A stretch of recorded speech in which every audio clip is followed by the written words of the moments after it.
காஞ்சிபுரம் மாவட்டம் ஸ்ரீபெரும்புதூர் ஒன்றியத்திற்குட்பட்ட சுங்குவார்சத்திரம் அருகே உள்ள திருமங்கலம் ஊராட்சியில் 1.44 கோடி மதிப்பீட்டில் புதுப்பிக்கப்பட்ட பிள்ளையார் கோயில் குளம் பொதுமக்கள் பயன்பாட்டிற்காக திறந்து வைக்கப்பட்டது. ஹூண்டாய் மோபிஸ் மற்றும் எக்ஸ்னோரா இன்டர்நேஷனல் ஃபவுண்டேஷன் ஆகியவற்றின் சமூக பொறுப்பு வளர்ச்சி நிதி CSR மூலம் மேற்கொள்ளப்பட்ட இந்த குளம் சீரமைப்பு பணி முழுமையாக நிறைவடைந்தது.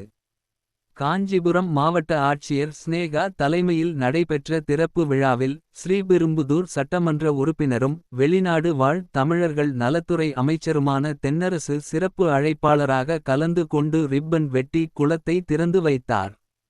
இந்த நிகழ்ச்சியில் காஞ்சிபுரம் மாவட்ட ஊரக வளர்ச்சி முகமை திட்ட இயக்குனரும் கூடுதல் ஆட்சியருமான ஆஷிக் அலி, ஹூண்டாய் மோபிஸ் சமூக பொறுப்பு பிரிவு தலைவர் நரசிம்மன், எக்ஸ்னோரா தலைவர் செந்தூர் பாரி, ஸ்ரீபெரும்புதூர் ஒன்றிய குழு பெருந்தலைவர் கருணாநிதி, திருமங்கலம் ஊராட்சி மன்ற தலைவர் சசிரேகா நரேஷ்குமார், வார்டு உறுப்பினர்கள் மற்றும் ஏராளமான பொதுமக்கள் கலந்து கொண்டனர்.